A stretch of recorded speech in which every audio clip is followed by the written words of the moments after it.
Saya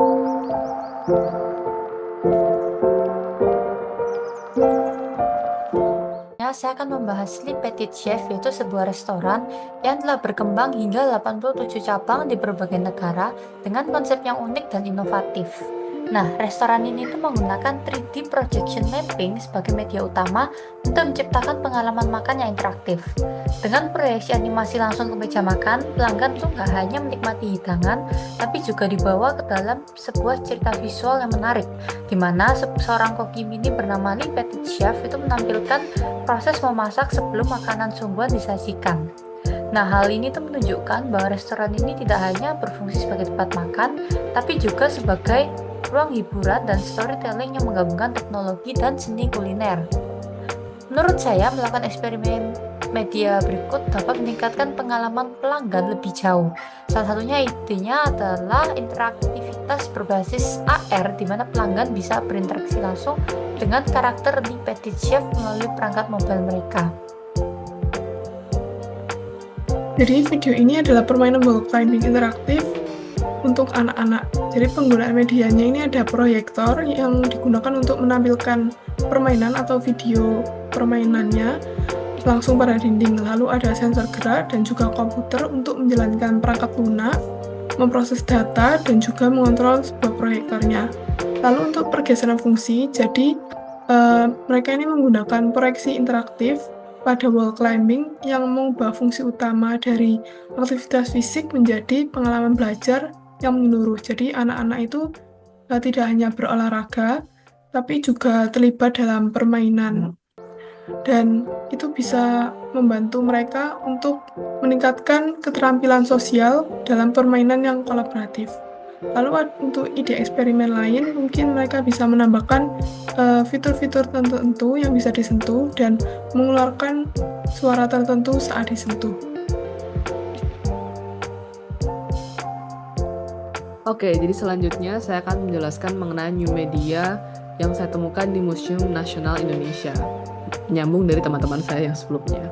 Jadi di museum ini kebetulan saya menemukan satu penemuan, yaitu immersive room.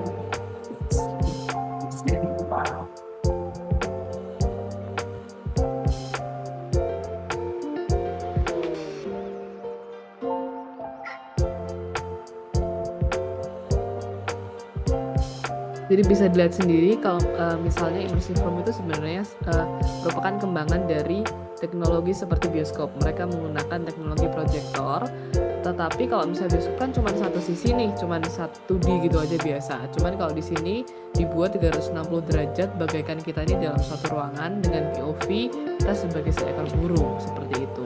Jadi yang awalnya tuh hanya menggunakan satu proyektor, di sini kita menggunakan 4 sampai 8 proyektor untuk membuat yang 360 derajat sampai atas, dan juga bawahnya pun juga ada visualnya seperti itu.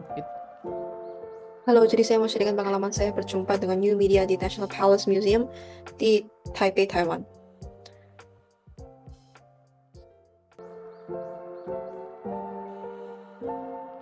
Jadi dari video ini kita dapat melihat ya bahwa ada interaksi di mana waktu visitor itu menggerakkan tangan mereka untuk mengambil barang tertentu dan mereka menggenggamnya dan kemudian membawanya pada siluet dan rilisnya. Ini menunjukkan sebuah interaksi di mana mereka itu berusaha untuk menyocokkan barang-barang yang dipajang di museum ini dan menyocokkannya dengan siluet yang tersedia. Menurut saya ini unik ya, karena mereka tuh mengintegrasikan antara proyektor dan juga sensor yang mendeteksi pergerakan tangan yang terdapat di meja tersebut.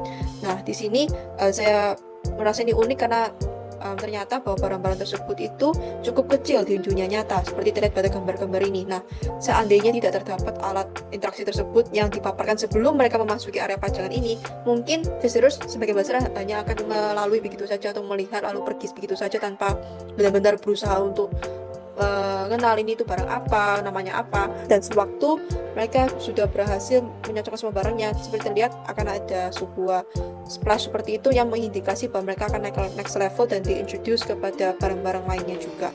Jadi menurut saya ini overall ide yang unik, terutama bagi mereka yang ingin men-showcase budaya dengan cara yang unik dan membuat orang itu lebih gampang mengingat barang-barang atau informasi yang ingin disampaikan.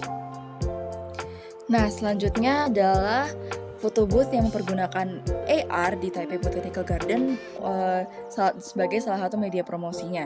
Nah, foto booth ini sendiri bisa dipergunakan secara gratis dan foto booth ini sendiri juga interaktif. Nah, kalau misalnya dilihat dari sini, jadi foto booth ini setelah kita foto-foto, kita bisa langsung edit dengan filter yang kita mau. Nah, filternya sudah disediakan seperti hati-hati, jadi bisa langsung digeser dan bisa langsung kita pakai dan hias. Nah, fotonya sendiri kurang lebih ada 4-6 foto dan kita bisa download menggunakan QR.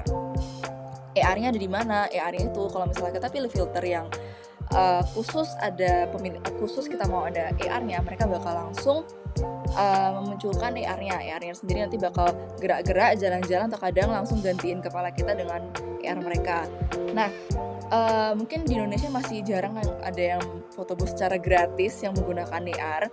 Nah, untuk kedepannya idenya mungkin bisa ada foto booth yang selain mempergunakan AR juga mempergunakan AI. Jadi kita tinggal tulis saja prompt-nya, kita mau kayak gini, misalnya love story di garden. Nah, nanti setelah kita submit prompt-nya, bakal langsung muncul elemen-elemen ada mempergunakan AR yang elemen-elemen dari garden itu sendiri. Jadi fotonya sendiri bisa langsung sesuai dengan suasana yang kita inginkan, seperti itu. Thank you.